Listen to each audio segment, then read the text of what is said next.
In the year 2179, nearly 20 years after a devastating Vorak invasion and suffering worldwide environmental disasters, humankind is on the brink of extinction. If not for the efforts of our new allies, the Zekarin, all would have been lost. Soren, the pilot of a prototype exoskeletal battlesuit called the Reaper, finds himself the leader of a mixed super team, the Crimson Flame. They are humanity's last hope in a fight against the mutant abominations known as Dread Fiends. Welcome to the world of Chaotic Flux. Maximum energy.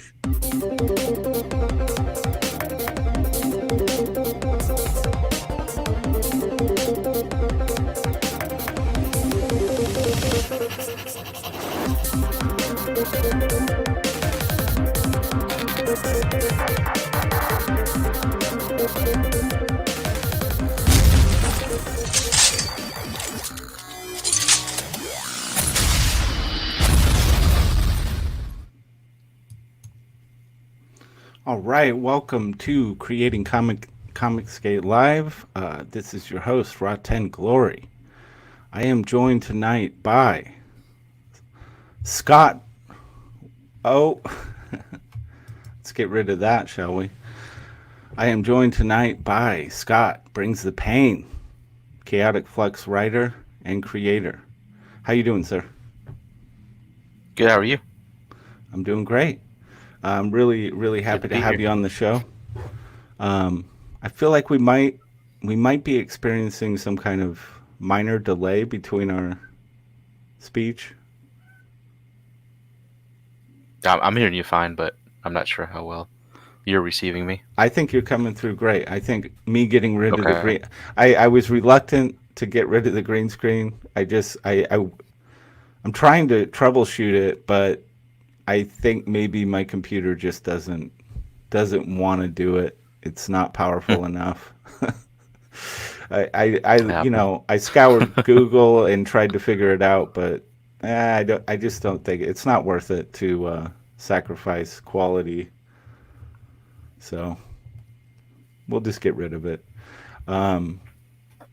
So Chaotic Flux. You just recently, this stream is the extended cut, kind of in honor of you. You extended the campaign. I think you were really close to getting fully funded, but you didn't quite get there. Yep. And did you extend it? Is it 30 days or 60? Yeah, I went ahead and did another 30. So, 60 total, it's going to be by the time it's over. But yeah, I'm just short 155. So, just, that's like, 6 backers at about the $25 level. So, right. I'm pretty sure I'll get there. Just still got to get there. Yeah. I know you're going to get there, obviously. And it, ComicsGate has really shown, it seems like a tremendous support. I've seen you on, I don't know, at least seems like 7, 8, 9 different streams. Yeah, I've seen you've you a lot in the really chat. been making the rounds, yeah. So that's, I've been trying to get, hit up as much as I can, but a big part of, not just promoting the book, but making all these connections, all this networking, and meeting all these great people. It's just been a blast. Making new friends. Yeah, man. I mean, I think that's what, I was on the sidelines as a fan and a backer, and I just was kind of like, I wasn't really satisfied. I wanted to jump in the mix, see how I could contribute. I'm trying to build this channel, help people promote their books. And I think that's the amazing thing about CG is it kind of inspires people to want to, whether they want to produce their own book and get in it that way, or just start a channel and start promoting, or create memes, even whatever it is. Like, everybody wants to do something. So I think there's a real power in that, you know. Definitely. And it I'm shows, I think, too, like how how big it's all gotten, and how, I guess, how well it's been put together and is going so far. As far as, like you said, there's a lot of people just want to be a part of it, in some way, whether it be a creator or, like you said, making memes, or hosting people to help them promote. It's beautiful. It's like it's like a I want to quite say a well-oiled machine, but it's pretty it's pretty much like that. well, yeah. I mean, I think It's getting there it's anyway. moving toward that. Yeah, it's Yeah, moving toward definitely, that, definitely. and it's like It's I a don't know. giant marketing platform. Yeah, there's such a power in when you see, there's like this ladder kind of people who are, they're at a certain level of success, Hmm. and the people higher up on the ladder are willing to reach down and lift up the people that are a little, a few rungs below them. And that to Hmm. me, when you look at a corporate mindset or a typical kind of competitive mindset, there's the people below you, you kind of kick at them and stomp them to Right, make sure they right, don't come up. But right. They're standing on ComicsGate, them to yeah, get up higher. Yeah. yeah, exactly. And I see the opposite thing happening in CG, and that's so encouraging and inspiring to see that mentality Definitely. where it's like, no, it's not about protecting my little piece of the pie. It's about growing the pie. We can Right, make this pie bigger, right. and that's a beautiful thing. So something I like to do on this channel, I've had a few creators on, and I know you guys, when you guys are in mode pushing your book constantly, Hmm. you have to make these pitches all the time. And Hmm. so what I'd like to do is grab one of your pitches from another channel and have you just kick Hmm. back and enjoy watching yourself give the perfect pitch, and you don't have to do a damn thing. Because how many times have you had to go into your spill? I mean, in the past 2 weeks, I can't imagine. It's probably been almost like 10 times you probably had to do it, maybe more. Sounds good to me. So I'm Yeah, gonna, I saw you do it with Narwhal, and I thought that was pretty cool. yeah, it's fun. So I'm gonna load this up real quick. Mm-hmm. Mm-hmm. Oh yeah. Yep. Multiple times for each in the I'm sorry, multiple times in a show sometimes. Yeah.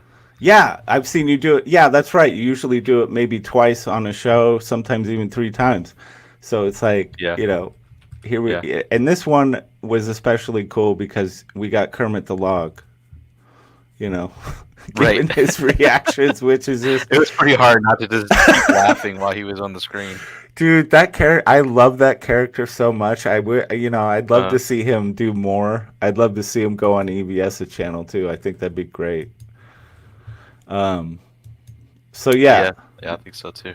let's kick this off. We'll let you. Have Cecil and Kermit on there at the same Oh, time. dude, Cecil and Kermit riffing on It'd be each a crazy other. show. I can't imagine.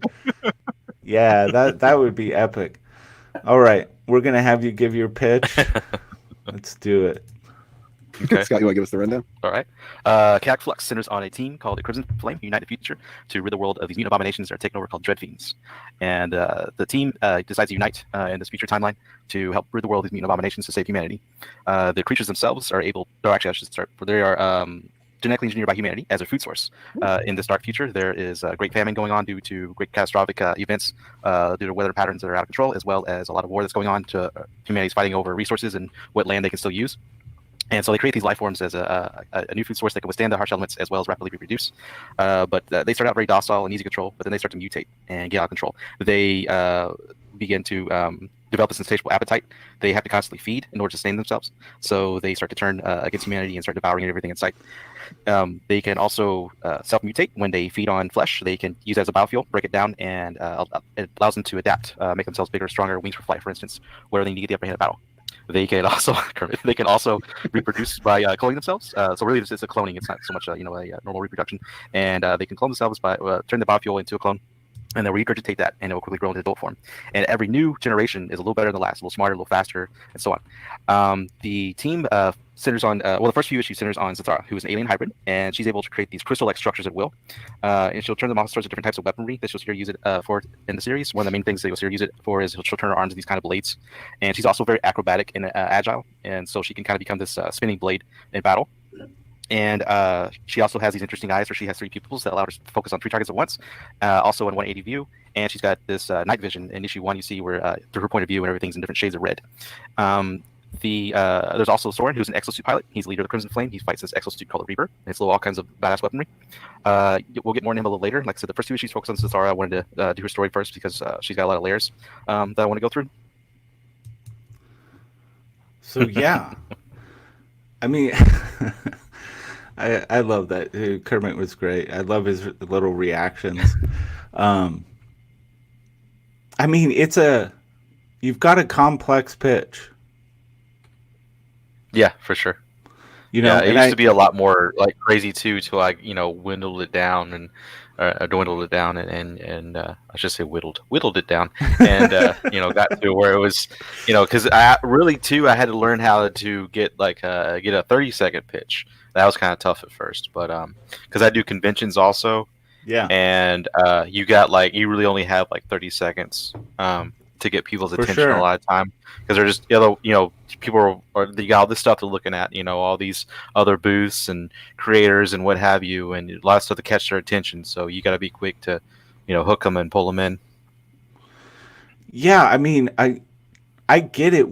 It's so clear with Chaotic Flux that this is something you've been processing for quite some time, and there are a lot of layers, and there's a lot. Like, you want to convey all of these different aspects to people, but then there's this, we live in this, especially now, where it's, this almost ADHD, like, if you can't say it in 15 seconds. Mm-hmm.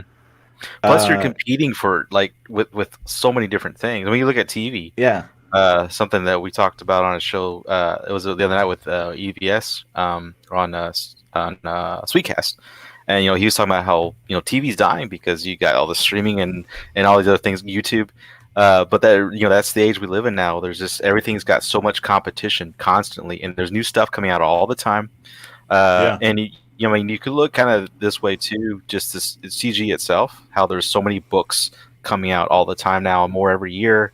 I know this is going to be a huge year as far as the amount of books coming out and big projects and what have you. This year's already been pretty crazy, but but at the same time, this kind of goes back to what we were talking about earlier. Yes, there's all these creators and got all these projects coming out, but we're also bringing in new audience and expanding. So, and hopefully it does keep expanding to where it can sustain itself. Sometimes I wonder, but I think we're doing pretty good. But to where we're not going to just be competing with one another at one point, and for backers constantly. But so far, so good, I think. I mean, this campaign, I'm doing better than my last one, and I'm, it feels great. Definitely the audience has gotten bigger since last year. And that is, well, okay. First, I wanted to talk a little bit about, your title. You have it's so important, obviously, having a powerful title for your book, and Chaotic Flux it sticks in your mind, but it also clearly speaks very profoundly to the concept, because you have these dread fiends who are constantly evolving, like every quick generation for them, and a generation for a dread fiend is, I understand it, is pretty quick. And they're getting stronger, faster, more dangerous with every iteration. So things are literally in chaotic flux. They're constantly changing, and you have to adapt to this this constant change that's happening in the world. So, Exactly. I think it's a great title. I Hmm. do every time I see the word flux, I can't help but think of a very specific thing. Um, any guesses as to what that might be? Is it a TV show used to come on years ago? A lot of people will say that. It's This is what makes time travel possible. The flux capacitor. This sucker's electrical, and I need a nuclear reaction to generate the 1.21 gigawatts of electricity. 1.21 gigawatts! 1.21 gigawatts! My God! yeah, Right. it's Yeah. the flux capacitor. Yeah. I thought you were going to say Aeon Flux. A lot of people will say Aeon Flux that used to come Aeon on Flux, MTV. man, what Yeah. a trip! Well, Yeah. of course, the Hollywood movie attempt was It was okay. pretty trash, but Yeah. like the MTV animated thing was like Mhm. you literally had to be on something to even Yeah. have a chance at understanding what that was. I love that thing. It was awesome. It's a Definitely. great word. You've got two great words pushed together. It's a great title, for sure. Thank you.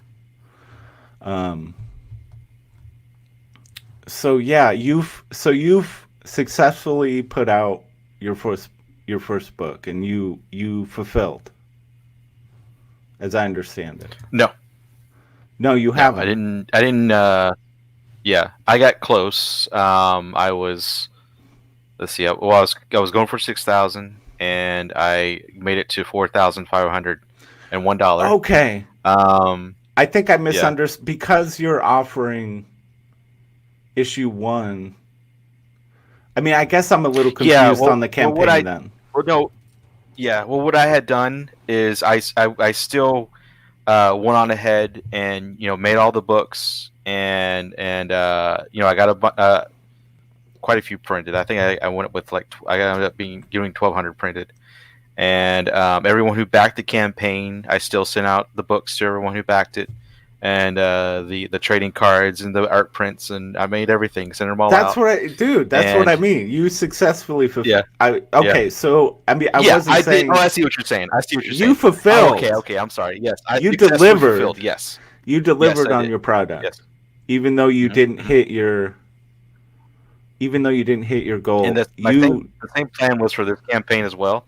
If I yeah wasn't going to get the goal, but it's looking like I am, or I'm this close anyway. So that's really yeah. good. So yeah, regardless, this one is going out. Even if I wasn't going to make it, even this far, I was going to still print them all and get them out. Because at my point right now, where I'm at, I feel like a lot of it is just getting the audience, and getting eyes on it, and getting it out there. And okay, I might have to sacrifice a little bit of money, like for instance, the Right. first campaign to get fully funded.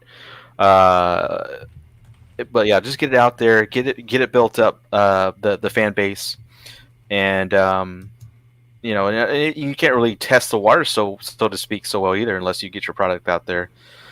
So It's I true. took like I said, I took a hit on the first campaign, but I was at the same time, like I said, I did conventions this last year, and that went really well. I've sold a lot of the books at the three conventions I did do. So I was real happy about that, and so I did make a good chunk of that money that didn't get funded in the first campaign.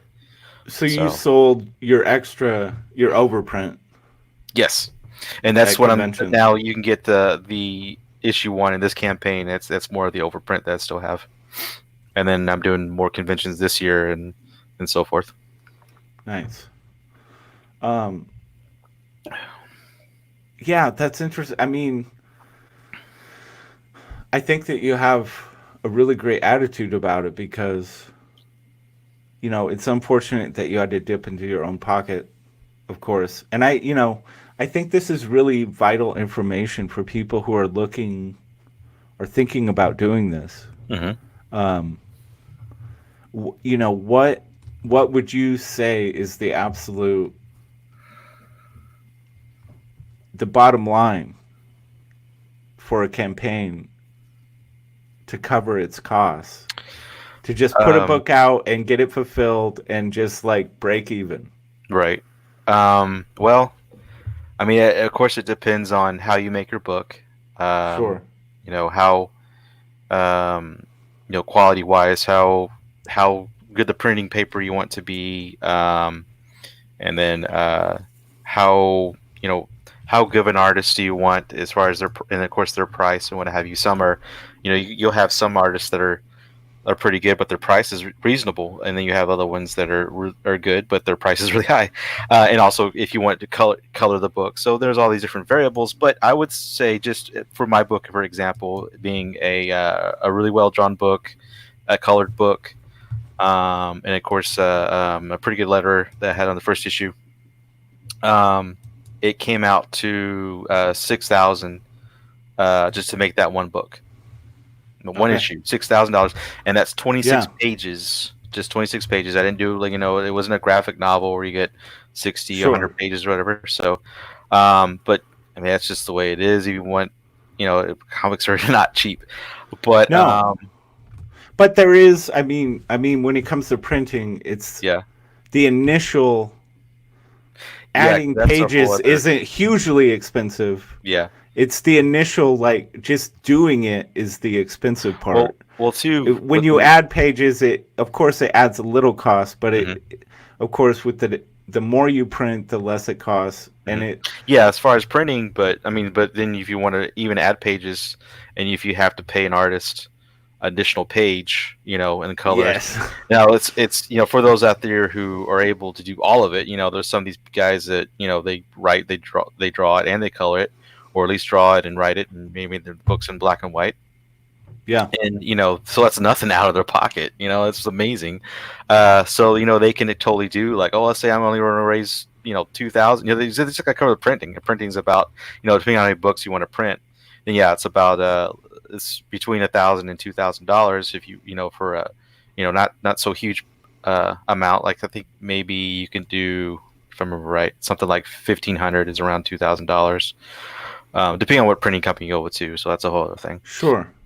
But yeah, printing can be expensive, but at the same time, it's reasonable if you, like you said, if you don't print a ton of copies, and again, the more you print, the less it is. I'm sure Marvel and DC pay like 10 cents a copy when they're printing like 1,000 something, 100,000. But it's like, having, I think, looking to the future,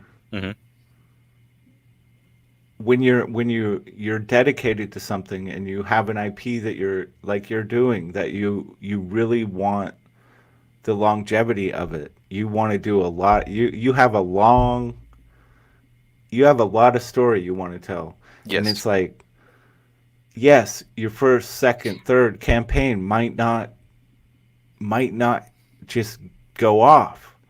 But if you overprint, if you overprint, and you got boxes of books, your opportunity will come to where you're going to be able to sell those copies. And I would just recommend, I would recommend to people, just don't try and print the least amount of copies possible.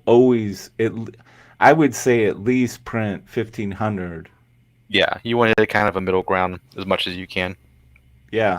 Even if you only have a few hundred backers, and it seems like, why am I printing 1,500? Trust me, there will come a point where you're going to be like, you want to offer that first issue or second issue, or you're at conventions. You're going to be able to move those eventually. Want to jump in unless they can start at the beginning. I feel that way a lot. I mean, I'll still buy books sometimes that are in, past issue 1 and issue 1's not available. But I do really like to start at the beginning if possible. Sure. And yeah, like you said, so that's totally a good reason to do a decent amount of books, because like my next campaign, the third one, I'm pretty sure I'll have at least a decent amount left over of issue 1 after campaigns or after conventions this year. And I'll offer it again. And eventually I also plan to do a trade paperback of so many issues together. Probably around issue 4 or 5 I'll do that. So that's a whole other thing too. But yeah, it's just uh, like you said, there's always opportunity. There's always and Yeah. some people, you might start your first book, and let's say it doesn't do that well, but you are confident. You are sure that this book is something that people should have or would like. They just didn't give so much of a chance in that first round. You can always do another campaign, or you can do do like what I do as well, or do conventions and sell them at conventions, and I get like a different audience when I do conventions versus like here in I bet. ComicsGate. Sure. And it's kind of Ethan was talking about the other night, growing that audience and getting it bigger and bigger and bigger. And you might find it people at the conventions, or you can even some local shops will let you put their book in their shop, but not a whole lot. I got my book in a few in the local area. But what I'm getting at is that it made so maybe your campaign didn't go as well as you thought. But try conventions, and it will probably there's a good chance there. It's just another outlet for you. But there was something I was getting at too, though. Oh, that's what I love was it going to when say you. earlier. When you're talking about the second campaign, there's Yeah. this theory, and I guess it's happened to a decent amount of people for people to say this, that the second campaign often doesn't do as well as the first one. That it's harder. Well, the second book, if you have a sequel, that it's harder to get off the ground than the first one for whatever reason. I'm not really sure. But you look at me and Clint, did a Downcast. His book did better the second time. My book's doing better the second time. Yeah. So I think that that's just don't listen to that. I mean, I think a lot of it just depends on how well you sell your book, how well you pitch your book, how well you Sure. get out there and get it noticed. So And don't I think be discouraged by that idea. I think that CG's forging. It's a new. This is a new playground for indie Hmm. comics. So whatever rules may have applied before, they might not be as relevant in the context of this. And I don't. It's it's such a strange thing with the Comicsgate because it's there's so much going on and so many books happening. Like I can't keep up with who is Yeah, Comicsgate and it's who hard. isn't. I Yeah. see these projects promoted on different, and I'm like, what I don't understand is, I mean, and this is just me. If I was doing a project, I would put Comicsgate right on my campaign page, and I don't. It doesn't seem to be a thing, even for like the people who are just hardcore, like Malin, Yeah. and Yeah. like they don't do it either. And it's like, but as someone who wants to back CG projects, who wants to, I'm kind of devoted to helping this specific thing grow. It would help to know that someone is proud of being Comicsgate right on the campaign page. And I don't know why. Is it just like you're scared? Are creators just scared that they might lose that little bit of backing from people who hate Comicsgate, or what? Yeah. Or why isn't I it don't. just on the campaign page like I am Comicsgate? Well, like in my case, I didn't really think too much about if I should put that on there or not. It was more, Nobody does it. um, yeah.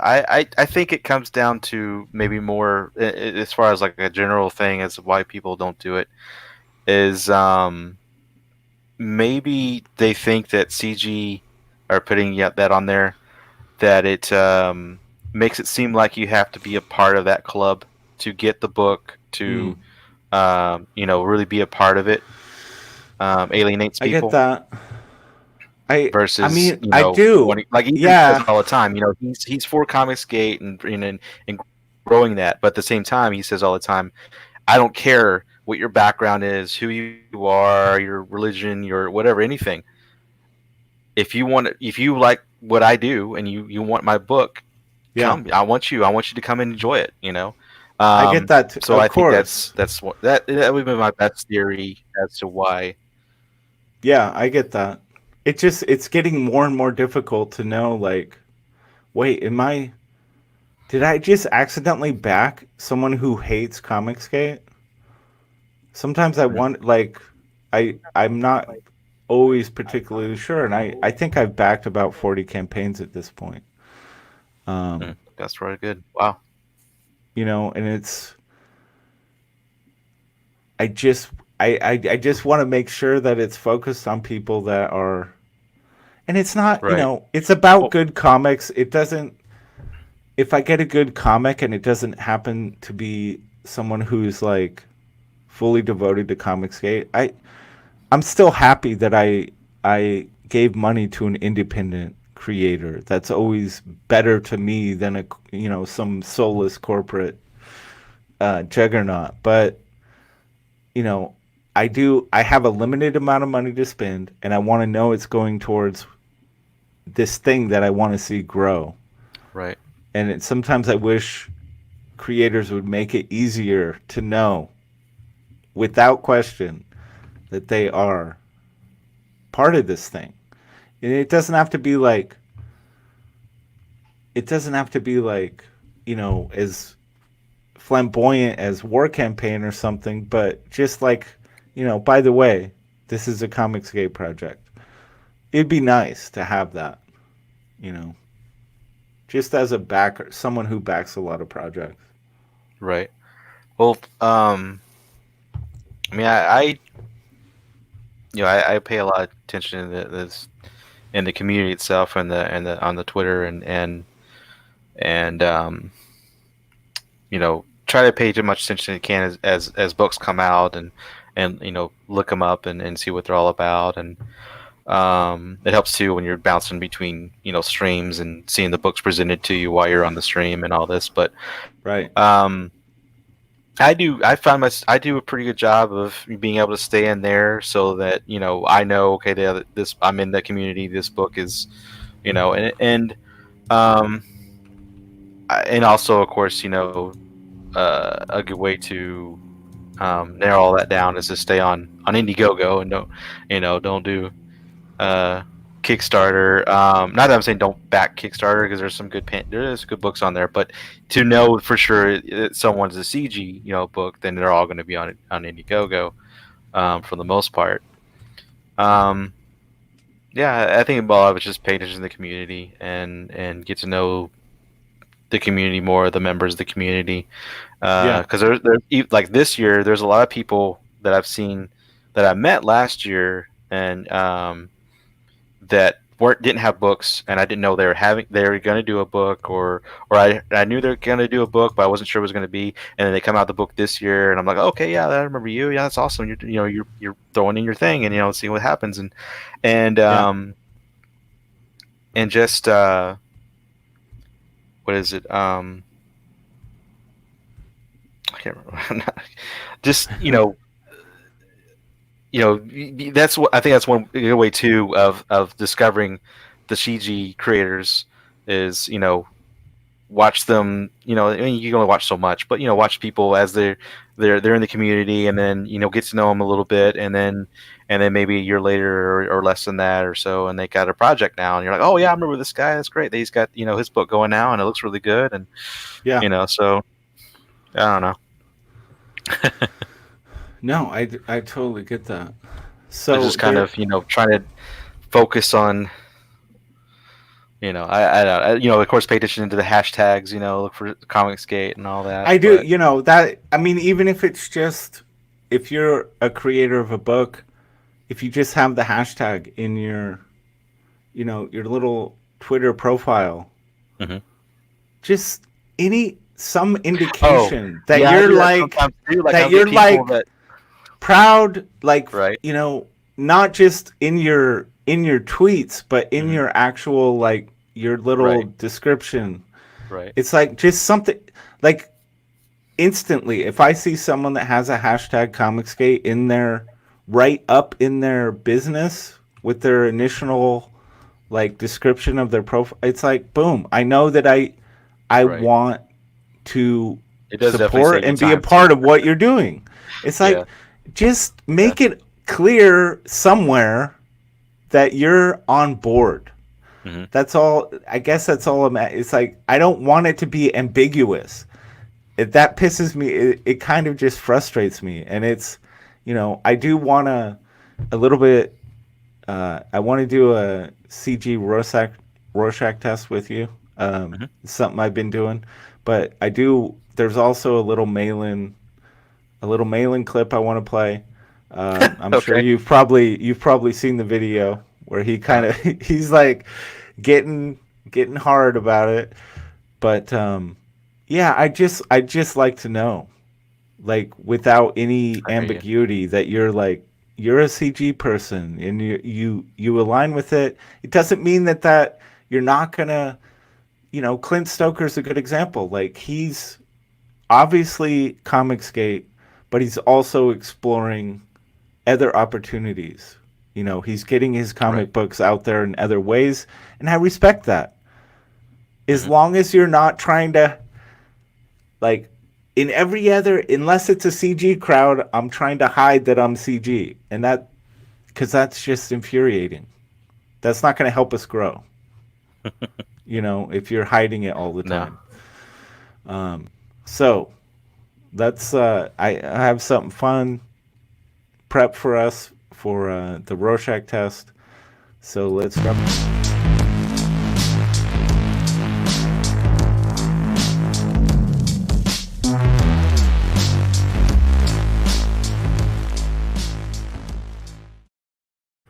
So this is just Like about, whatever comes to mind, whatever you feel like, whatever the ink blot inspires you to say, just let it fly, man. So let's. I'll This is the probably be first thinking one. of Rorschach from Watchmen the whole time. Probably. It looks like two angels coming together. Nice. I like that. Next one.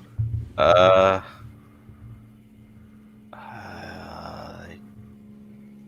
just kind of a weird face in the dark.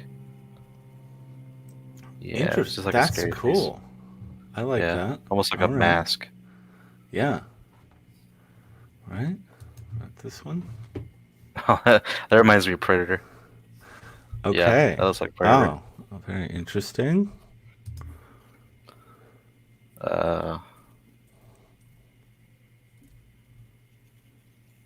An alien. Yeah, I'd say an alien. Oh, right. Oh, this is It looks like it fascinating. has eyes. Oh, Nice. Donnie Darko. For Okay. sure. Mostly, I Yeah. just did this one to make sure you knew what Donnie Darko was, Yep. because Yeah, I otherwise love that movie. you'd have to be excommunicated from everything. Let's do one last one. That looks like a pelt, like an animal skin. Okay.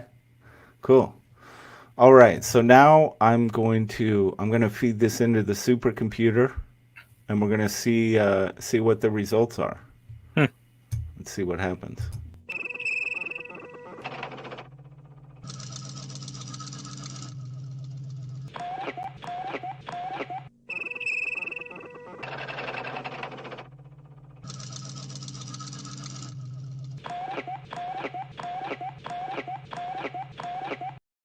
Oh shit! That's awesome. Dude, are you a Rip Torn clone? Could be. I run them in black. Dude, it was Dude, I've seen you on a few streams. It was absolutely driving me insane. Like, you kept reminding me of somebody, but I couldn't. Uh-huh. You know, when you have that, it's like in your head and it's right there, and it's like, where is this? I see this face, but I can't put it with any particular thing. And then it hit me like, Men in Black. Okay, so I looked up Men in Black, and it was like, Rip Torn! It's Rip Torn! That's awesome. Now I got to tell my wife. She'd be like, yeah, Yeah. you do look like him. Dude, I'm not gonna, you know, he's got that kind of a fucked up nose. It's like we'd have to break your nose a little to really make it work. But I thought that was pretty funny, dude. That was pretty funny. I like how you did the use the alien computer stuff from the movie Alien when the shit's booting up. I scoured. Okay. I was like, okay, I need some like weird, obscure computer shit, and I was like, oh, the Nostromo, dude. It's gotta work. That's it. Right. I forgot it was called the Nostromo. Man, I like love that movie. Oh, so good. And it's like what people viewed as like a supercomputer back in the day was like just so goofy. I mean, but beautiful. I love how tactile and weird it is. It's like, you know, it's just all these weird lights and noise. Like, why does the computer need to make noises again? Like, why is this always part of sci-fi? Like, if my computer made that much noise, I would throw it out the fucking window. Why are you clicking? I'd be very concerned. What the fuck's wrong with my computer? Exactly. That's when you know your hard drive's about to fail. But yeah, so it's just like computer noises. That means something's happening. It's fascinating shit. So the other thing I kind of wanted Vinny says hi. Oh, private chat. Hey, Vinny. Let's drop. You mind dropping Vinny in here? No, I don't mind at all. I love Vinny. Hey guys, how we doing? What's up, Vinny? How you doing, my man? Not too bad. Just, how'd your stream go? Yeah, not too bad. Was chatting a little bit afterwards as well. Yeah. But yeah, man. Yeah, thanks for dropping in as well. I appreciated that. Cool. No, man. dude. Yeah, I was enjoying it, man. And it's like, you know, it's weird to see a campaign that obviously, you know, the art is so kicking at. I'm talking about Slaughter Squad here. It's like, it seems like it should be going off.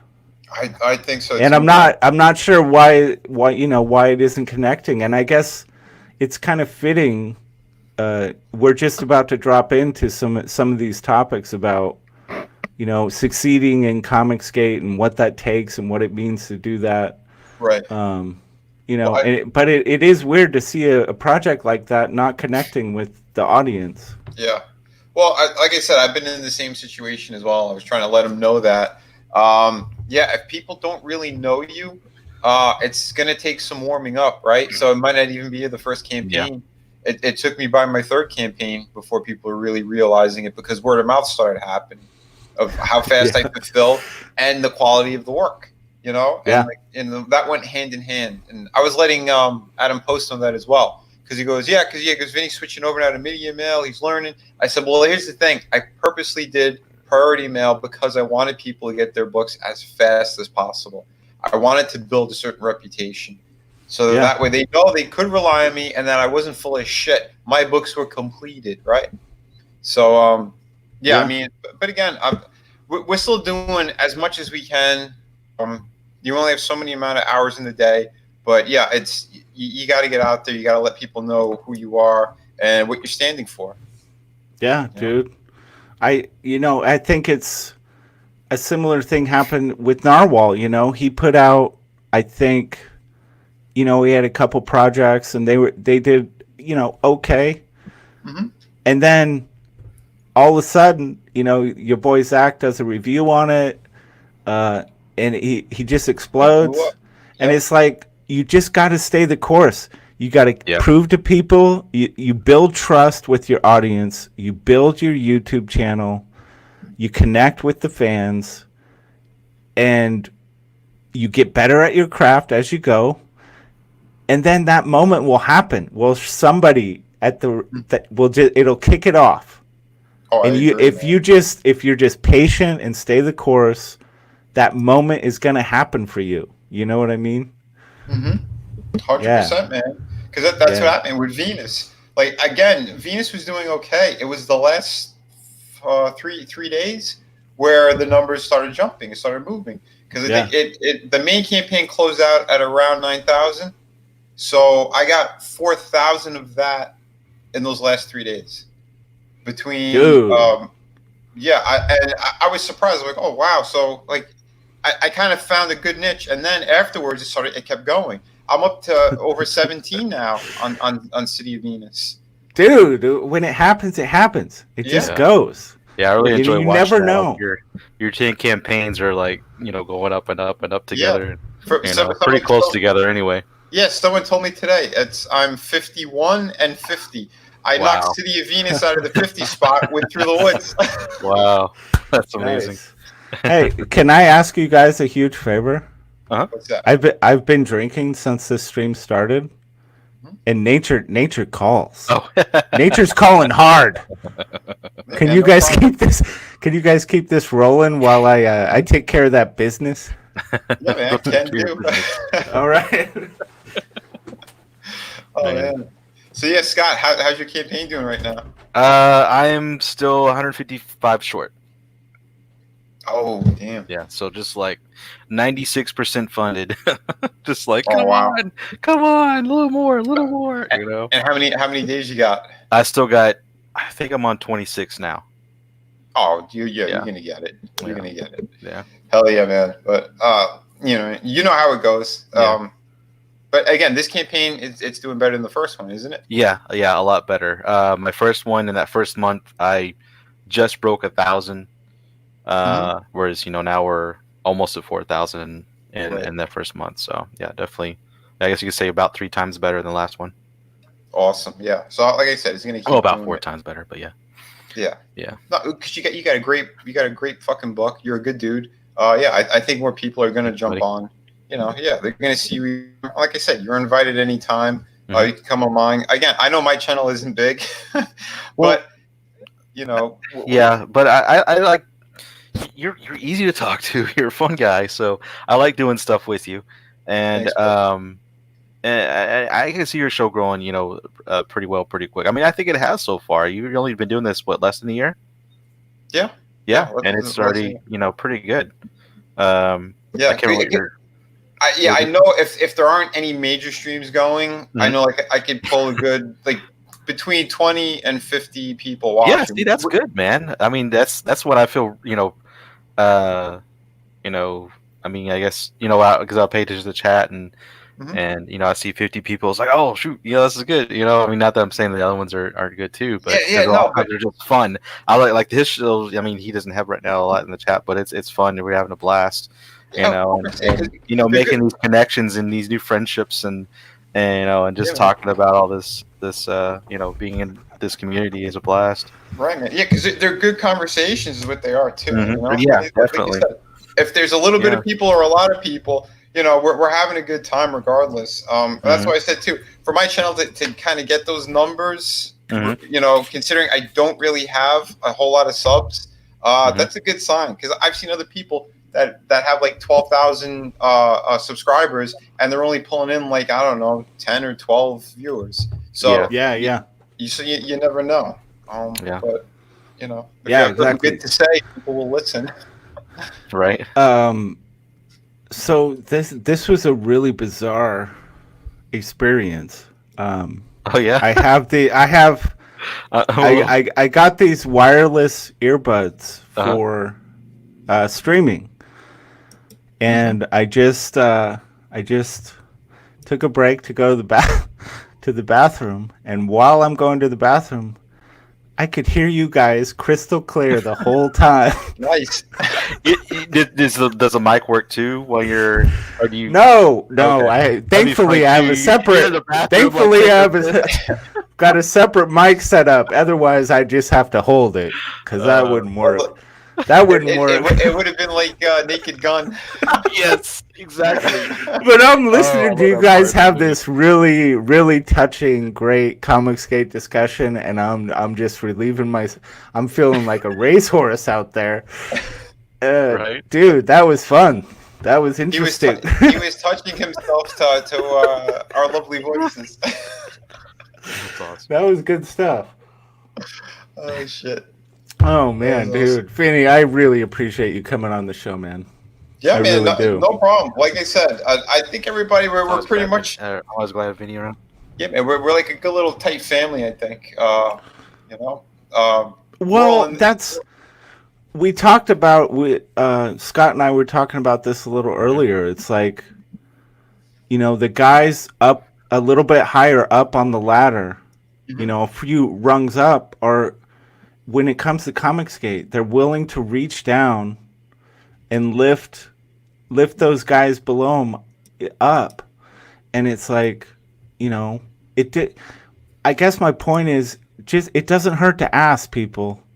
If you're a small channel or you're a small creator, reach out to people. You'd be surprised how open and awesome the people in ComicsGate are. They will respond to you, and they will be generous with you. It is an amazing community of people. Oh, absolutely. Just as long as everyone is professional and kind, there should be no major problems. I've had one or two people that if they come at me kind of strange, I'll scratch my head like off who's cam. this? My internet's getting all funky. No problem. Yeah, no problem, man. Me too. Like I'm looking at some stuff right now, and that's why I got my camera off. But no worries. Because I gotta get a little bit of work done as well. And that's the other thing too, right? It's our time is, I'd like to say precious. At the same time, I know we got to keep reaching out to everyone as much as possible as well. So, because again, we are still growing. Yeah, you've got to, everybody, it's like there's this chain, and everybody's got to help everybody grow. And when I saw it happen with Graded Point 5, right. Which is a really fun, awesome channel. They're doing great stuff. But they exploded when EVS took a moment out of his day and made a big appearance on that channel, and they doubled or tripled their sub count in a matter of like a couple hours. And it's like, that's ComicsGate in a nutshell. Is that willingness to, like, you see a channel that has some potential, or you see a creator that's doing something amazing, and you just like, bam, shine the spotlight on them. Right. Absolutely. It's a beautiful thing. Yeah, it is really a beautiful thing. It seriously is, because everyone is putting in a lot of time in this. It's escapism. It's fun. We're growing communities. We're making connections with other people. I've become friends with a lot of. I would have never thought I'd meet. Right. But, at the same time, though, I did come from the convention scene, so I know how it is when people are struggling as well. If people aren't as social, I mean, for the most part, I'm an artist, so I'm not super extroverted. I'm introverted, but I know when people come to my table and they're wowed by my artwork. That to me is very humbling, and that's why I give my attention to them. Because I've said on other streams, I've had other giant professionals. How are you getting that crowd around your table? Well, like, what are you working on? Did you just get signed with someone? I'm like, no, that's because I'm good with people. Like we talked about this before, but you got to put yourself out there. You got to get outside your comfort zone, right? Because you're a showman. You got to show them, wow them with what you've got to share with them, and also I think you have a great personality, Vinny, and that shows through, I think, with the fans, and you get all excited and pumped up, and definitely it gets them pumped up and excited for your projects, and that's a big part of it. You got to be just as excited as you want them to be excited about your project, I think. Right. Oh, for sure. You want to bounce the energy off of them and back and forth, and try to expand that as much as you can. Yeah, that's why it's hard a lot of times, because a lot of people are trying to get our footing as well. We don't want to be boring, but I notice that a lot of people like my stories of the business, so I go ahead and I say them. But at the same time, I'm not looking to protect any of these scumbags in the industry who fucked me over or fucked over other people. So yeah, I'm fine with blasting them. I know that a lot of these guys, they're worshipped by their fans, and that's why a lot of times I think ComicsGate gets attacked as well, because some of us are willing to talk shit about others, but not for the sake of talking shit. We're just giving truth. We're giving truth on who they are, right? Or what our experiences were with them. That's the difference, Well, and I think part of it is you're kind of saying, look, there was this in the past, back in the day, there was really kind of a single path. Mhm. If you were going to be a comic book superstar, if you were going to do this thing, you were going to have to go through these gatekeepers. Yeah. You were going to have to find a way in to this clique, Mhm. and you're kind of, I think when you tell these stories, when you share your experiences, you're letting people know, like, yeah, okay, this might still be a path, but it's not the only path. Exactly. And this is what you're in for if you try to go down this particular path, man.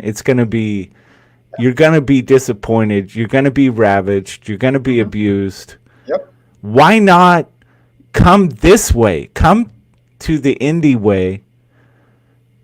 Earn your chops in ComicsGate. Take your punches in ComicsGate. Own your IP. Be your own boss. And at the end of the day, at the end of those 5-10 years, instead of just being beat up and abused, you're going to have something powerful. Absolutely. Absolutely. You said it perfectly.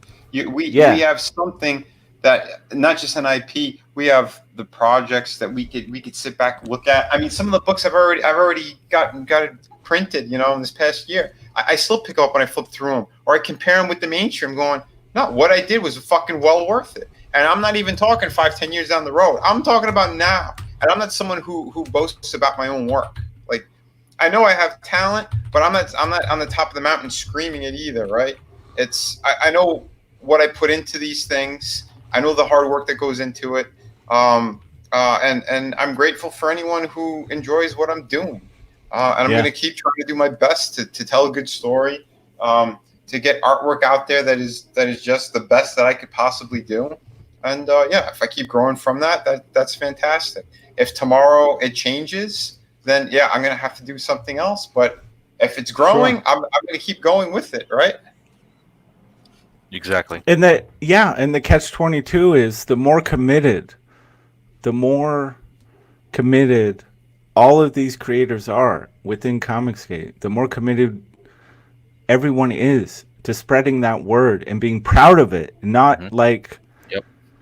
And this kind of is a segue. I kind of want to play a little clip of a Malin talking, spitting his fire a little bit, if you guys don't mind. Yeah, I think if that would be okay. I think this is. And then we can talk about it. Yeah, sure.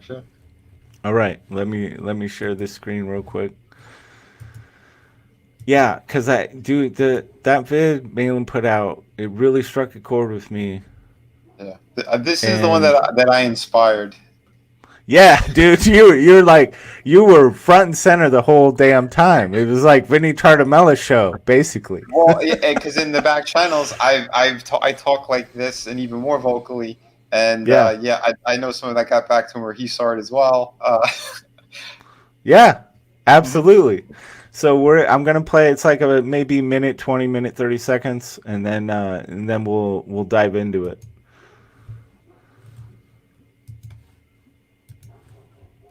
I mean, it's a dream come true. What ComicsGate is for independent comic books. It's the greatest thing that's ever existed for independent comic books. I mean, now people who were relative nobodies a year, 2 years ago, people you've never heard of now, they're known within ComicsGate. They're doing well. Some are doing really fucking well. And look, most people within ComicsGate, man, I this is why I got Vinny up here, Vinny Tartamella. He's ComicsGate. A year from now, I believe Vinny is still going to be ComicsGate. This book could do 50 grand, 100 grand, and I think the following year, Vinny is still going to be ComicsGate, and he's still going to be like, fuck yeah, ComicsGate. It's so important that creators take up the responsibility of promoting ComicsGate. This helps everybody in ComicsGate. This year, the smaller books are doing better because the network has gotten bigger and stronger. So now people that may not have made money in the previous year are starting to make money now. And next year, hopefully they'll make more money because ComicsGate will continue to grow. But you can't fucking rely, creators. You can't fucking rely on Ethan and myself and whatever others to go out there and promote you if you're not building your own channel, if you're not grabbing an oar and shouting from the rooftops, I'm ComicsGate and I don't give a shit. That's a big fuck you. That's a giant fuck you to everybody out there who's ever tried to bring you down. ComicsGate is the only one that has your fucking back, and you're ashamed to say you're ComicsGate?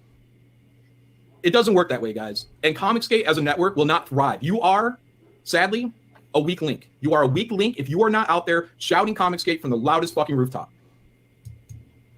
100%. 100% Boom. right there. I mean, the coach delivers in a way I don't think anyone else in ComicsGate quite can. And I have so much respect for that, and it's kind of right now I'm in a position of just being I'm a fan, I'm a backer. I promote books as much as I can. I'm trying to build this channel to promote creators, and it frustrates me to no end when I see people playing footsie with ComicsGate, man. Yeah. I like that footsie. Yeah, it's those scumbags, right? It's those anti ones, like, you know, the people in that tapeworm situation. It's those type of people. They just came in to grab the numbers, grab some backers, the email list, and then they're out.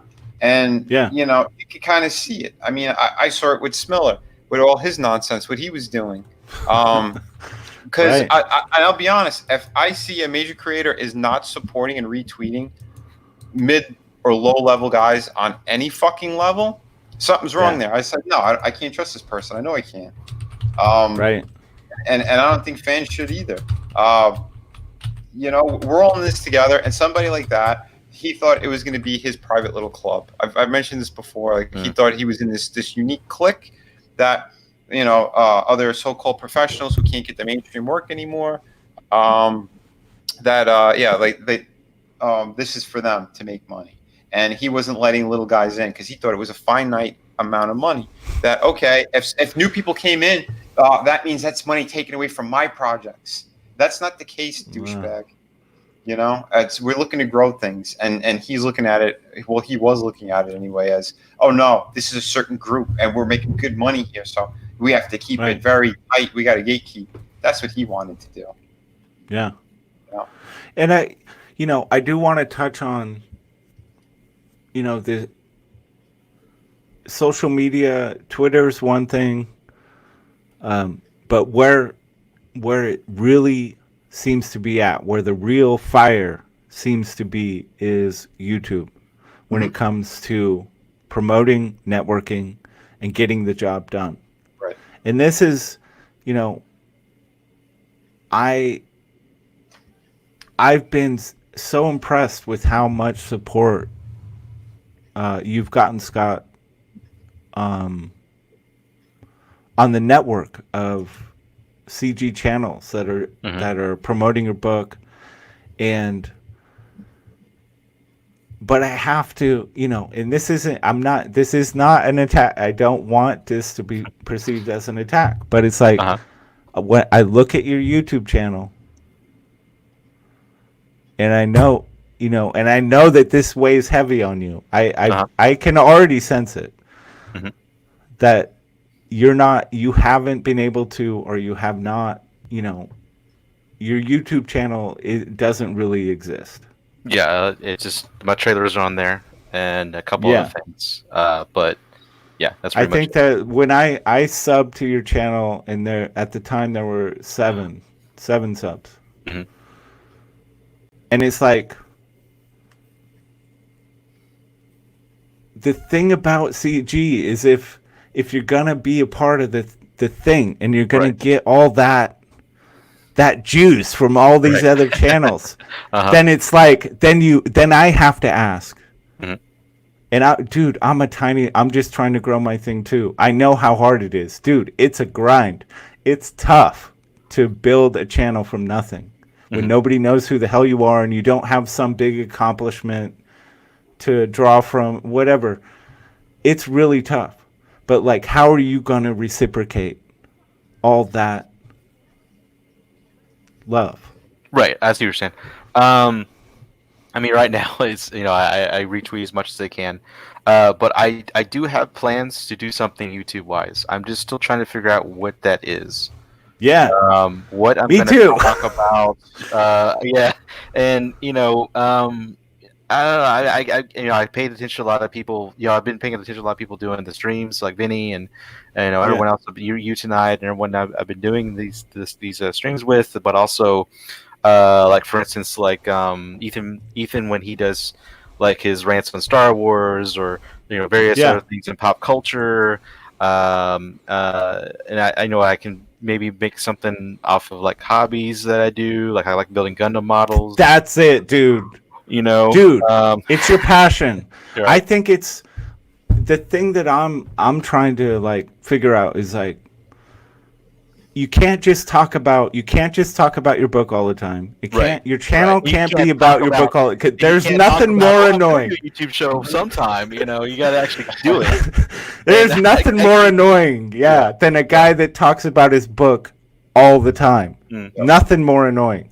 You've got to entertain. You've got to draw in.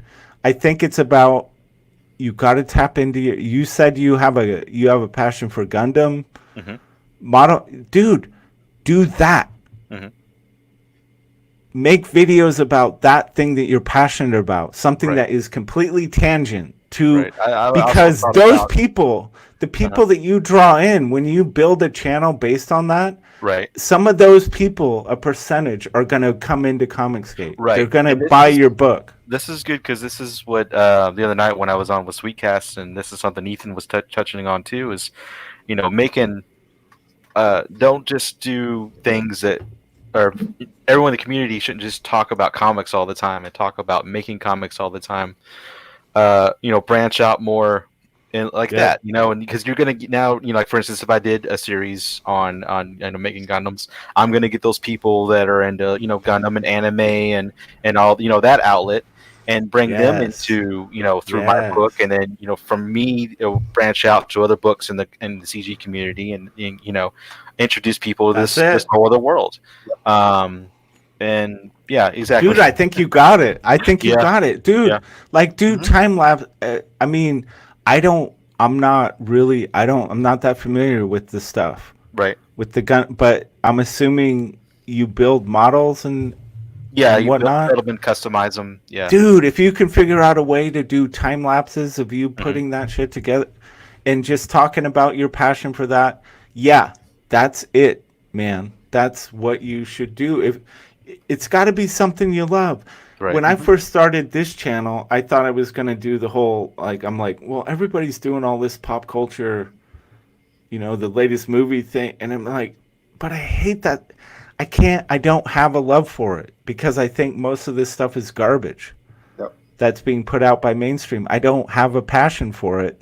That's not going to work for me. Right. You've got to find the thing that you connect with, that people are going to know you're being authentic about.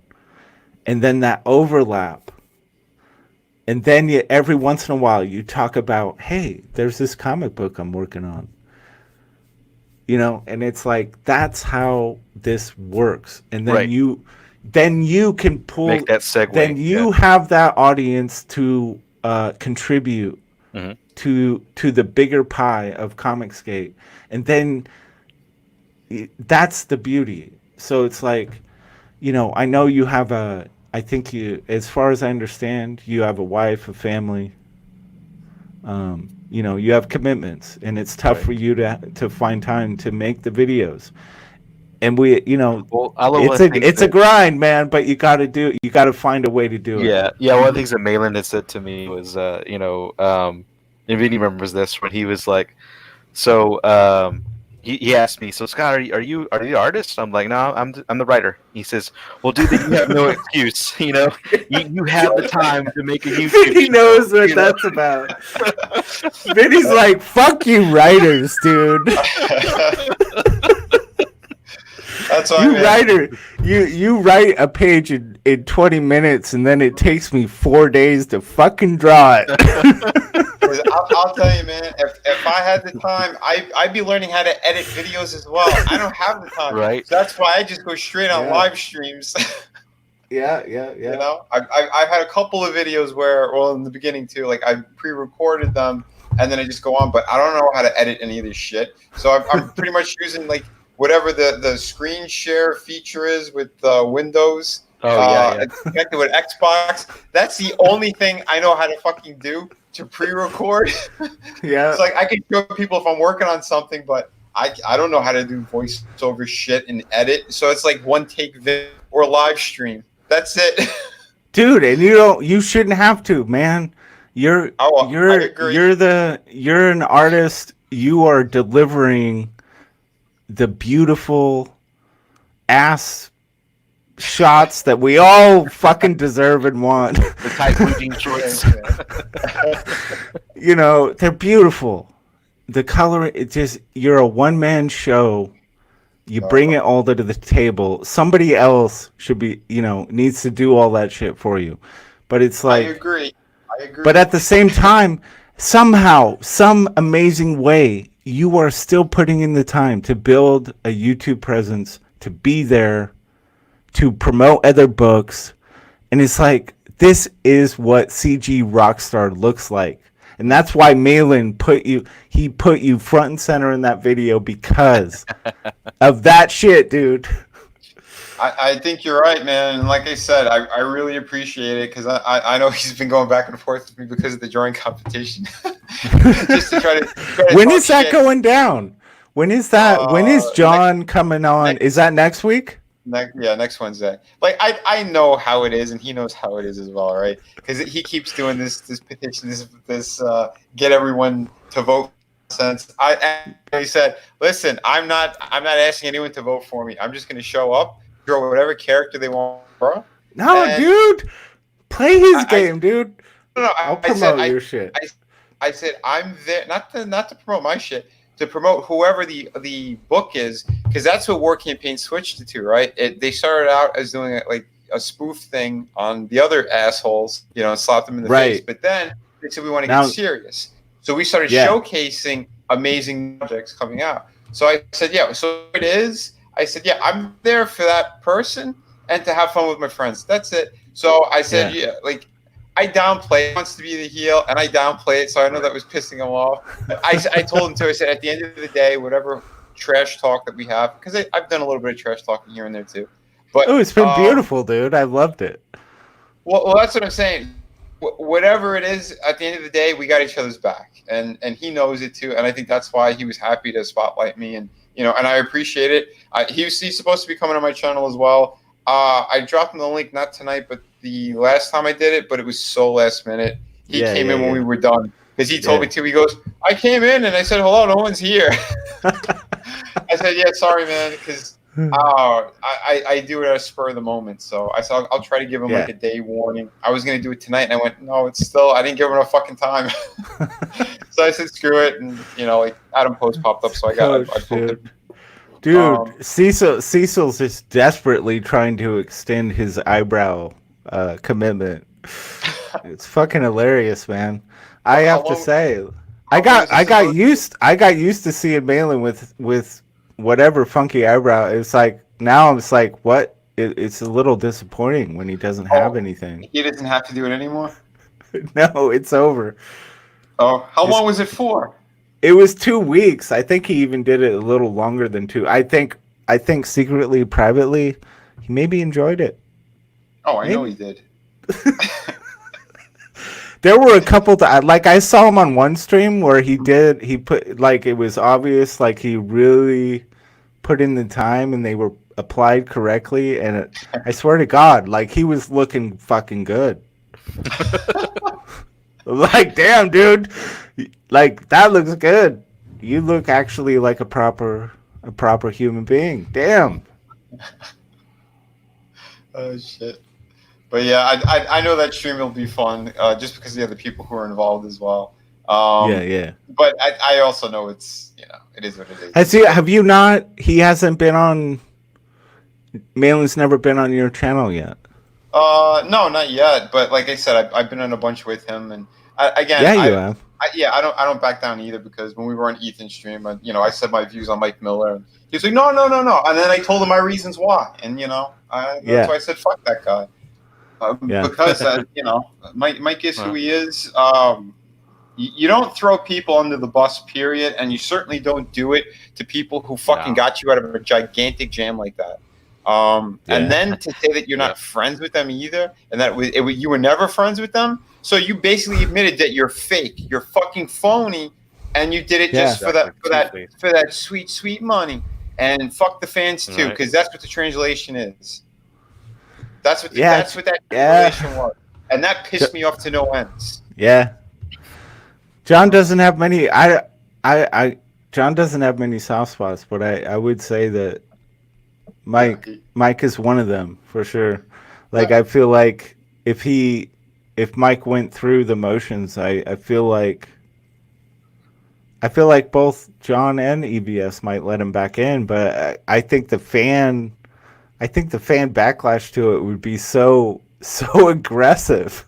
Oh yeah, that they might have to repeal that decision. Well, let's face it, because the backlash I think would also hurt them. It wouldn't just hurt Mike. It would. I think it would. I think it actually would. At this honestly, point. Well, and that's what my point was, and that's what I said to Malin as well on that stream, where we were going back and forth. And I said it. I said, as a backer and a fan, I said I'll never trust Mike. Sorry, I'll never trust him. If he comes back tomorrow, if he comes back, 5 years from now, groveling, whatever the case is, and that's why Ethan said it too. He goes, maybe we could be friends again, but he goes, I'll never promote his books, and that's what I'm talking about, because it's ego, it's this entitlement bullshit. That's what I cannot stand. That's what the mainstream does, Right. They think that they could step on anybody. Why? Because you could draw right. And in most cases they can't even draw or write very well. It's mediocre at best, and it's because of the money that they're pulling in. It gives them that confidence that they can try to attack or shit on other people. Fuck you, we're all the same, and that's why I always say that everywhere I go. I'm always going to be who I am, who you hear now. And if you see me at a convention, you see me on the street, I'm the same fucking person. I'm not putting on a persona. I'm not being a fucking car salesman. And when I talk about my books or anything like that, I'm pretty much telling you, this is what you're going to get, and this is why, the perks that I'm doing. I could have done soft cover. I could have made sure that it stayed soft cover so I could get the majority of the money. I'm not doing that. I'm doing hard cover, which means the majority of the money is going for the fucking printing and to shipping. I'm doing it. Is it wrong for me to point out that the Boner King insisted on doing the hardcover? Everyone's been saying it, and I told you it's 9 inches by 12 inches. No, dude, nothing less will satisfy. That's right. Nothing less. I think Lola said that's her favorite size. I've got to tell you, dude, that stretch goal was absolute genius, because I have never promoted a book. So hard in my life, dude. I wanted that oversized book. I wanted it to be hard, as hard as could be, and I promoted the shit out of it, dude. That was so brilliant. Gotta keep the promoting, like I said again, for the backers of those first 60 days, from day one up until March 19th, we hit 25K. You're getting the free ash can as an extra thank you. I'm serious about this shit, because if it doesn't happen, it's not going to happen. And I want to make sure people get that extra cool stuff. I mean, the entry point of $35 to get a hardcover oversized book and an ash can and the free bookmark and the free gift I'm going to throw on top of that, that's a lot, And dude, you give and you give and you give, man.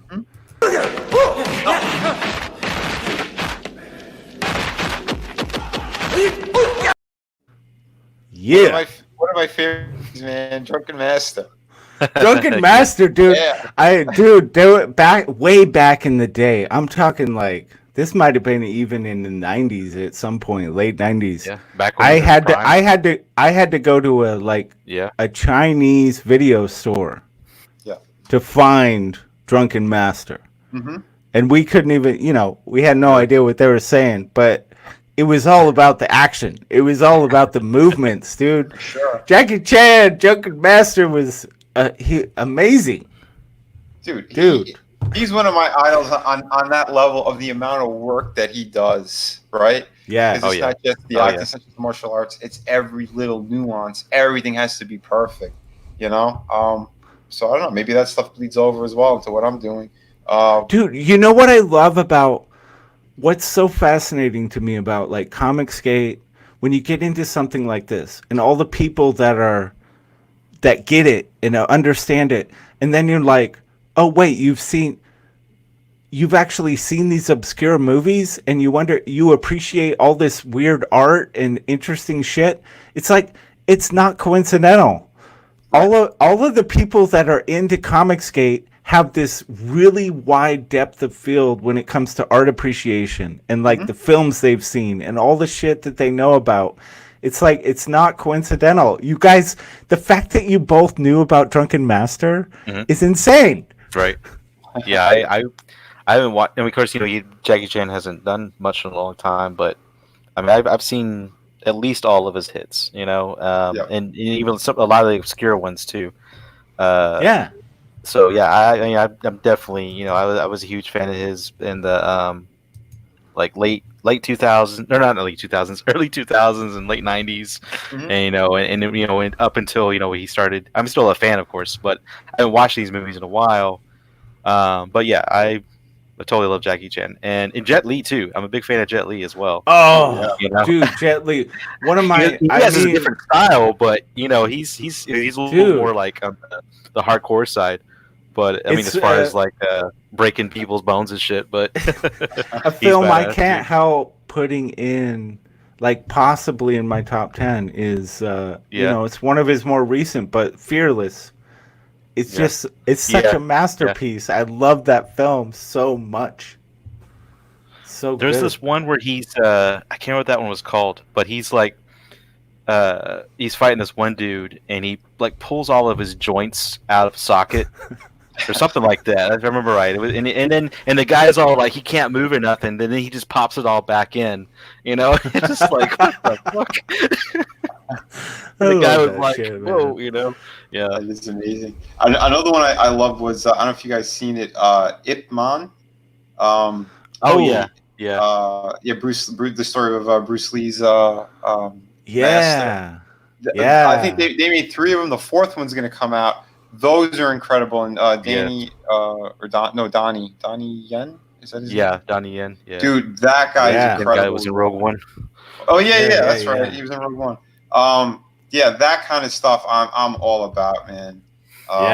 Hell yeah. I just find it fascinating that there's this overwhelming trend that people in ComicsGate tend to have this kind of surplus of rich. Yeah, I mean, we're all built cultural on this, engagement. Yeah, it's like we're that generation that came. I mean, of course, there's still a lot of pop culture today, but in my opinion, we came off of a lot of this just great creativity that came out of anime and 80s cartoons and 90s cartoons and 90s movies where they were just like in the 80s too. There was so many movies during those time where they just took so many risks and they just went with it, we were talking about Alien. Like that movie was at the time just so revolutionary. No one ever seen anything like that before. I'm sure there was horror movies, but nothing like that. That's right. But I feel like it's not just that we're engaging pop culture. I think my point is that ComicsGate tends to be people who didn't just consume like what was readily available. We saw outside the box. We actually made an effort to find things that were obscure, interesting, that pushed the boundaries, that were a little bit outside the known. And maybe over the years they've become known, but like at the time we were renegades seeking that thing that there's something out there that's just going to blow my mind. I know it, and I'm going to find it. I'm going to seek it out. Right. And that seems to be the mentality of the ComicsGate crowd, and I fucking love it. Hell yeah, man. This is what it's about. Again, it's like Carl Rose says, it's so punk. I mean, it's punk as fuck. It is. It's punk and it's fucking metal what we're doing. Yeah. You know, and Yeah. like you said, everyone, we have a similar taste. These projects, I think, reflect it. Everyone who's jumping on board, you know, they want good stories. They're sick of the same boring shit or the watered down stuff, or they have nothing to do, so they're bringing back other old characters and trying to throw a fucking costume on them. Yeah, Oh. they're gonna remake Little Shop of Horrors now, and I was like, really? Do we? No. Jesus I mean, Christ. I love the original, but Yeah, It's so tired, man. And Disney is. is the worst of the worst of the worst. All they do. Let's face it, Disney started on the premise they took old fairy tales and turned them into cartoons. Yep. They never created anything original, right. even from the outset. Let's just face that fact. Well, And I now love this too. they're doing the back same thing, but back it's in the like, day- ugh.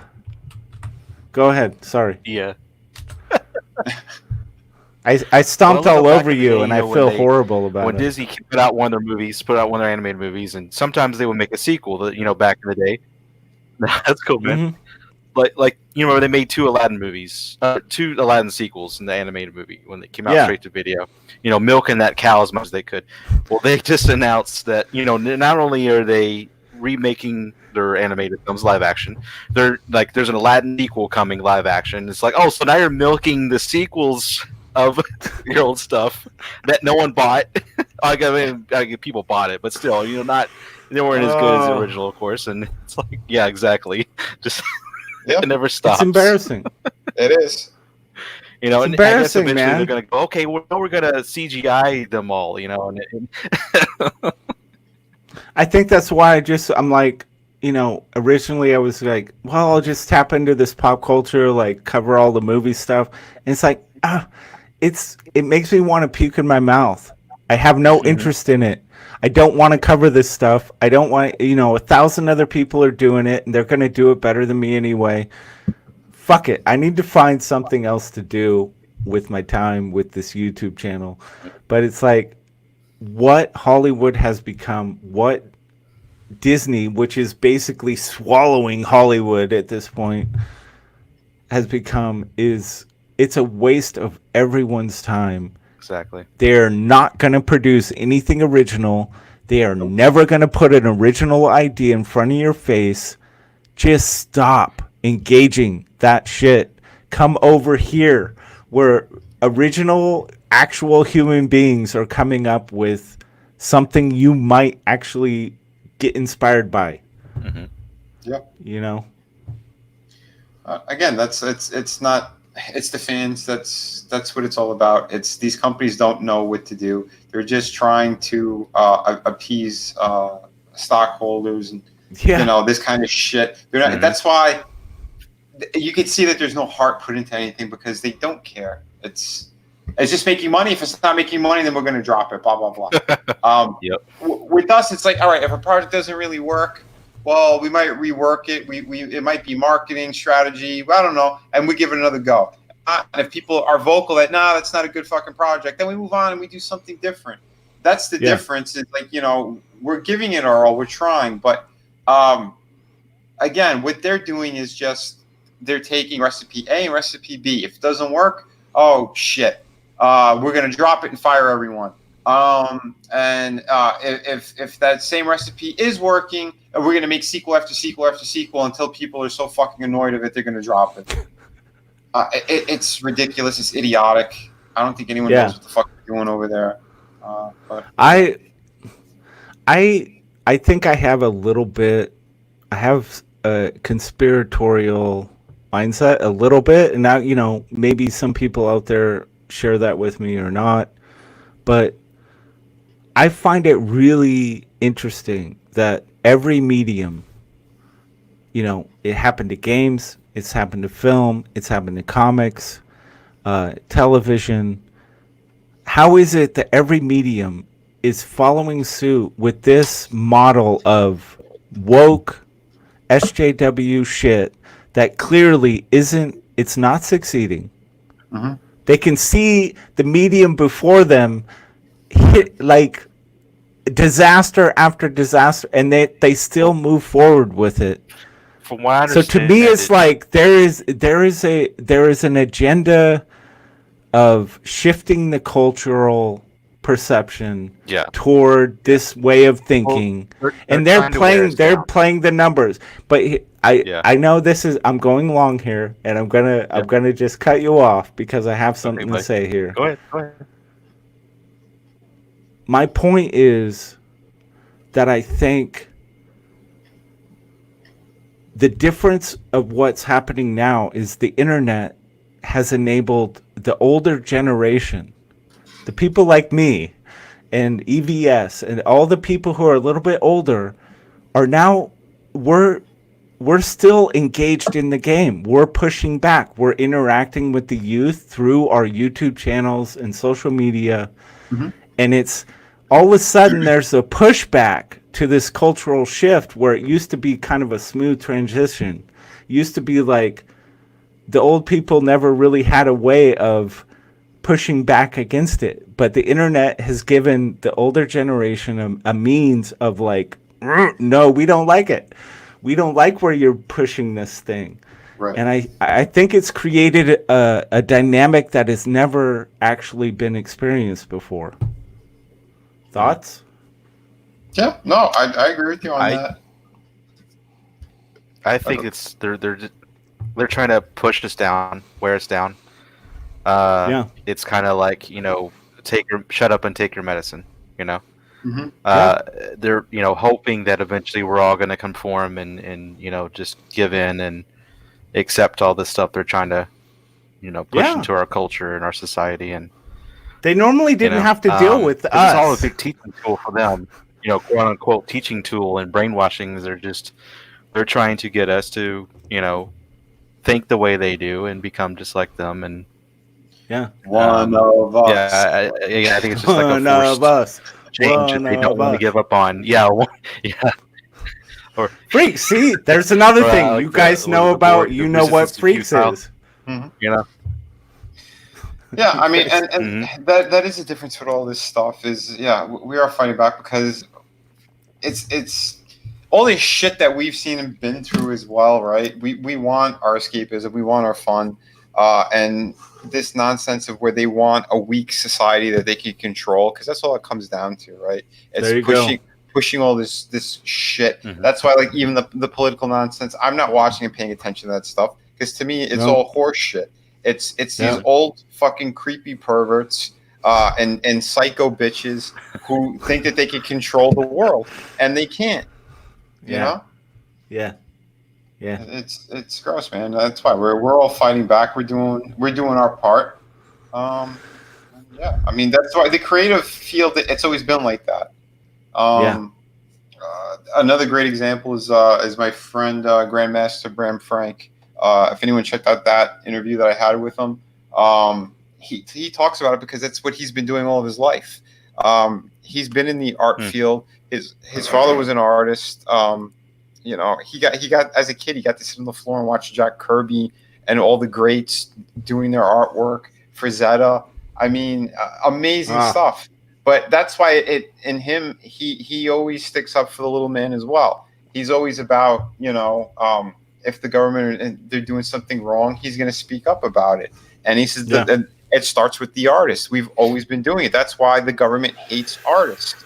The creative people. Yes. Right. Artists have to be controlled at all costs. Yeah. And I think, dude, what better way? Look at how many artists are controlled by Marvel and DC. Yeah. They seek out some of the best artists of a whole generation, and then they put them under thumbnails, lock and key, and it's like, you think this is accidental? Of course not. You think this? Of course not, man. The artists are usually the people that are telling people what reality actually is, because they can see it and they can express it in a way that people who aren't artists can't. So it's like, and I don't, I know ComicsGate isn't that, it's not about conspiracy stuff, and I try to remove that part of who I am when I do ComicsGate stuff, because I don't want to overlap it too much, but it's part of who I am and I can't help it. Yeah, it's there. Well, that's the thing. It's like if you can't ignore it because it is there, it is factual. I mean, look at those Yeah. people like Gail Simone and all these other weirdos and creeps that they're fighting with fans, and then they get their hordes of followers to attack for them on their behalf. It's disgusting, man. And then they try to flip it. They try to flip it and say that's what EVS is doing with War Campaign, and it couldn't be further from the truth.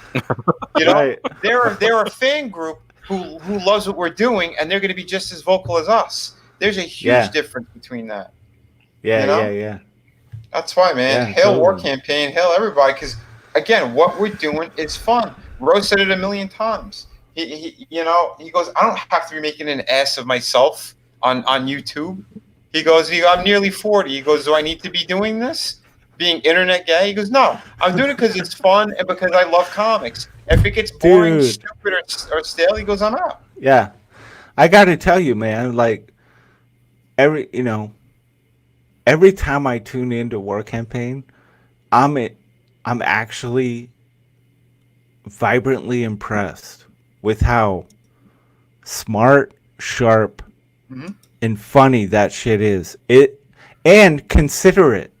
It's not the thing about War Campaign is that the people who haven't actually engaged it and looked at it and watched it and immersed themselves in it, they don't understand is that it is actually not crude at all. No. It is actually very sophisticated, intelligent, and quite caring and loving about what it does. It impresses me every time I look at it. Yeah. And obviously they have their moments.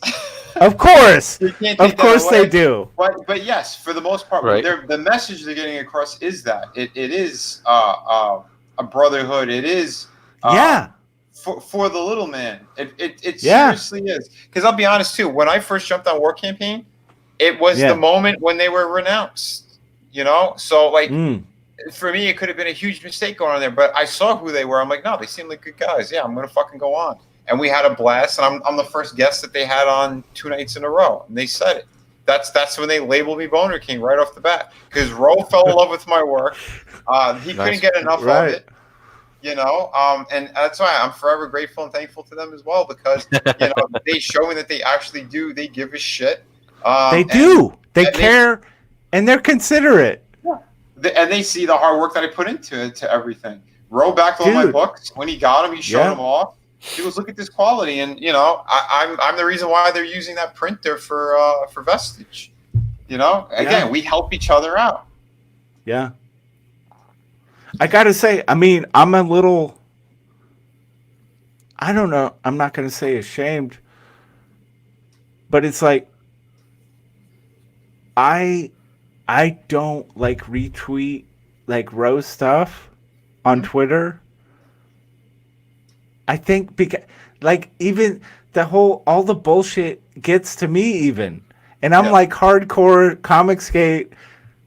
And I'm like, well, maybe I shouldn't engage like War Campaign directly. And it's like, but everything I've encountered with War Campaign has been actually quite respectful.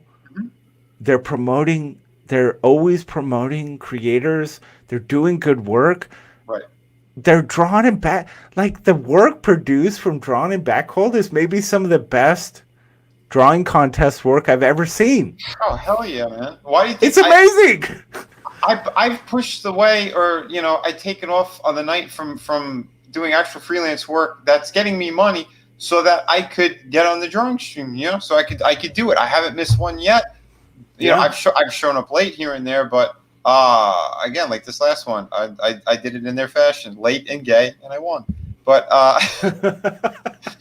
but I do it because out of respect for the other people who are there and for the creators, because there's respect. Right.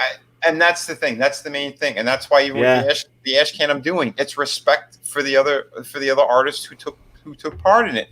They were respectful towards my character. I've never seen my characters being drawn before like that. I've been the only person to draw them. They did it for the drawing stream, so I'm giving them that opportunity to get in the book as well, and they all seemed excited.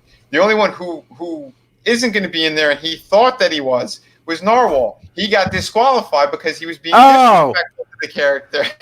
Was he? Narwhal? Oh, really? No, not Narwhal. He did like a scene from Ghost with the clay. Oh, or whatever. how was that disrespectful? Because Dude, that shit was funny as shit. I guess I saw that. that's not what we were supposed to be doing, and he knows it. That's why Oh. he was laughing during the damn thing as well. Oh, But, okay. like, I didn't know that was. I didn't know it was Yeah, 'cause- against the rules. Well, kind of unspoken, but at the same time, it's Ro even said it. Like, he left it in my hands because I said I was drawing with them, but I wasn't Yeah. taking part in the voting necessarily. But they asked me, and I said, "Dude, you know you're disqualified, right?" And he's like, he kind of knew it. I said we were supposed to Yeah. be very respectful towards the characters because we're not doing that shit anymore. And he's like, "Oh," Right. but when we were on stream the other day last week or whatever it was, I can't remember anymore. The lack of sleep, but he tried to show you, yes, like, yeah, my piece is going to be in there, and I tried to catch him at the end of the stream going, Narwhal, if you want to be in it, you got to do a new one, but he jumped out so fast. Narwhal. Well, now he's a big star now. Yeah, he doesn't need to be in my thing. If He doesn't climbed want up to be that in it. ladder. But it's all, it all just adds to the lore, the Yeah. fun. There's so many layers to this thing. Yeah. I think that's what there's so much to discover in ComicsGate and to engage. Everybody's doing they're great stuff. They're exploring all these different avenues. Mhm. And, we're going to keep growing this thing. As long as the creators, as long as the people who are putting out the books, like Malin said, when the opportunity arises, when you're outside of the ComicsGate safe zone, when you're out there promoting your book and it's not comics, just don't be ashamed. Don't be scared of saying ComicsGate out there. Do that thing. Be proud of it. We're going to keep growing, and it's going to help everybody in this thing. Everybody's project is going to get bigger and bigger year by year. Yep. And I'm really excited to be a part of this thing. Absolutely, man. Absolutely. Like I said, Yeah. regardless, I would think it was ComicsGate before Amen. it had a name. Same here. ComicsGate now, I don't know. Yeah, Right. I'll be the same after. Even if it falls apart, I'm still doing this because I'm so indie. It's not even fucking funny. Like I said, I'm not afraid to blast people. If you've been a piece of shit, yeah, go ahead. You think you're gonna get away with it? Not with me, you're not. Right. I don't have to lick balls like everybody else that they're hoping to get these jobs again. To me, it's a goddamn joke. And for an industry that's also dying, it's dying for the mainstream, but for us, it's growing. So what does that say? We're in the Exactly. right. They're in the wrong. Exactly, dude. We're helping to make people's dreams come true, and they're trying to squash on all of that. That's what I love about being part of this so much is that when I back a project, I feel like it actually matters. Yeah. It's actually making a difference to an actual human being who is trying to do something, who is trying to create something. It's so special. And that's why I want to, back Chaotic Flux. This guy is doing the work. It's his second book. He's getting better every time he puts out a project. He's delivering on the work he promises. It's a great project. Create, just back Chaotic Flux. It really is. This is what it's all about, and there's all these different tiers to ComicsGate, and there's people who are making six figures, and there are people who are just trying to get their foot in the door, put out a book, cover their bases, and learn and get better at what they do. And it's all important, it's all valid, and it's all something that we should be proud of, and I'm just happy to be a part of it and to try and contribute to it in some way, Yeah, man. it's fucking amazing. That's why I Yeah. thank you. I thank everyone who's been doing it. You know? Yeah. I think I'm gonna wrap it up here. Scott, thank you Well, for being real on the quick- show. I think real do quick, you have though. something to say? Well, I wanted to ask Vinny's. Someone was asking in Tatsuo Nami was asking in chat if you were going to do more sci-fi Yeah. projects. Yeah. No, I'm definitely gonna be. My pirate book has. I see there is an element in there, but I don't want to get spoilery with it. It is for the most part a very traditional pirate story, but I do have an element or two that goes into a certain area. But City of Venus, I'm going to be continuing that as well. That's sci-fi. There are a couple of other projects on the table that kind of. Again, I'm jumping genres. I have stuff that is way in the past. I have some more stuff that's way into the future. But I do want to make it clear, though, that all of my projects, they are in the same universe. Everything except for everything except for the children, except for the children's book. That's the only one that's not in that universe. But everything else, I'm connecting in some element, even if it is just like to throw a nod at certain books. But yeah, gotcha. Like little Easter eggs and that kind of thing. Yeah, sort of. So I mean, if people who are really paying attention, they'll see something in the background. Oh, absolutely, man. I love that, dude. I love that shit. That's really smart, man. There's a really awesome street level book that my brother and I did that kind of got it pretty much got stolen and made into a horrible TV series a while ago. That it only lasted about 6. Yeah, it lasted about 6 episodes. I talked about this in depth in a couple of places. It had to do with that CrushGen company and one of these weasels who stole a whole bunch of IPs that were pretty much laying there, right? There were proposals to make into comic books. This guy, when the company went down, he grabbed all of those and he shopped it around Hollywood like it was his, like he owned them all, and he was getting paid per IP basically. But again, karma got to that guy. He drove a Jeep. He flipped a Jeep in like Costa Rica or Guatemala, some fucking strange place. And he was in a coma for like 6 months. And I think to this day, he still has some kind of permanent fucking brain damage. So fuck that guy. But Fuck that guy. like my brother always said, God is our hitman. But anyway, yeah. Karma's a bitch.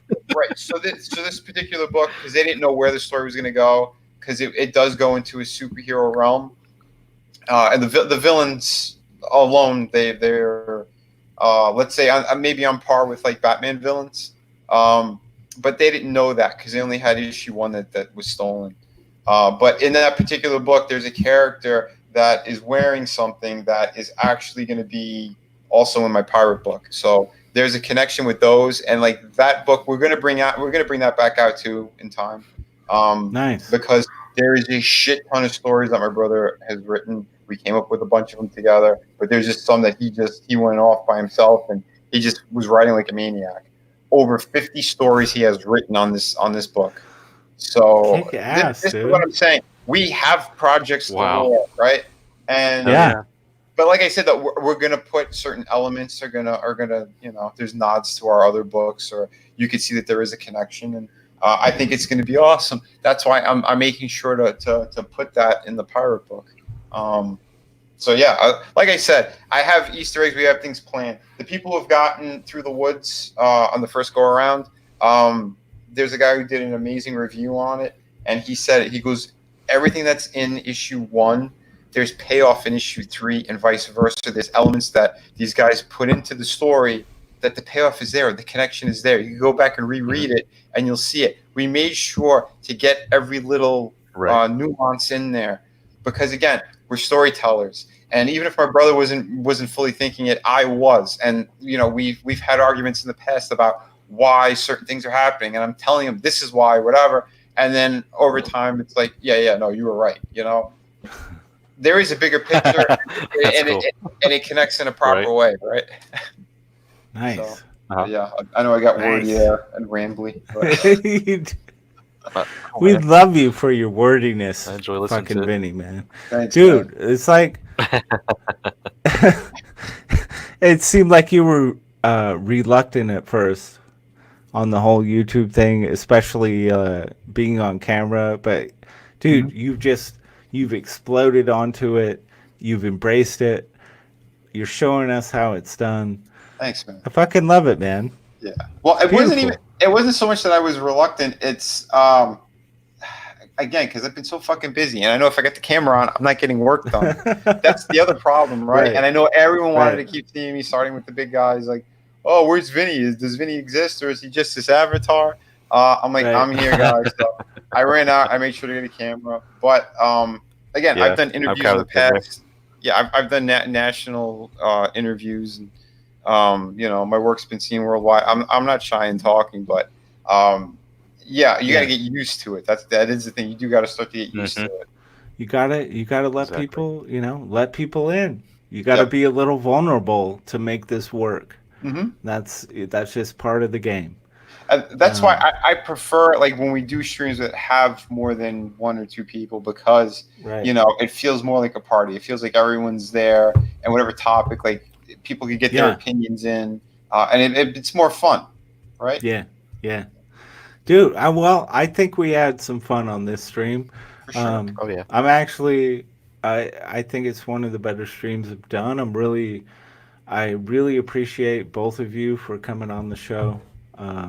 Scott, Chaotic Flux, everybody out there, back Chaotic Flux. He's extended the campaign. It is a solid project. It's worth your time. This guy is just going to get better and better. He's delivered on his first book already, and he's showing that he's got this long-term story he wants to tell you. So let's enable him to do that. Vinny, I appreciate you so much for coming on this channel. It's a small ass channel, and you took time out of your day to be here. And that is, that means so much, and it's so much a part of what ComicsGate is about. You embody that every day, every single fucking day you do that shit. Hell yeah, And I man. appreciate it, man. Dude, and I appreciate you for everything you've been doing. So yeah, I have no problems in doing stuff like that. I mean, I don't care if it's a huge channel or a small channel. If someone's invited me on, and if I can make it, I'm gonna make it. And That's again, Appreciate it. and also to give back. Vinny the rock star. And I want to say He's a something. rock star. Well, I want to say something too about Scott's campaign. It is Boner King approved. I backed it. Scott's an awesome dude. When I started my first campaign, he was running his. We did one or two streams together back then as well. So I was aware of it. Yep. I wasn't able to back it back then, but when I invited him on and we went over everything, I saw that one was still available. So I'm like, hell yeah, I'll do 1 and 2 together. You bet your ass I will. Kick ass, man. So yeah, keep backing that, and please keep backing Through the Woods as well. Like I said, we're getting closer to 25K. 25K is a special Free ash can. free ash cans. Yes. Surprise gift Yes. for everybody. I'm going to start pushing that shit real hard. Yeah. Nice, brother. Thank you All so right, much. man. All right, everybody. I appreciate everyone being here. I appreciate my guests, and like and subscribe to the channel. That is greatly appreciated, and we'll see you next time. Have a good night. Bye, everybody.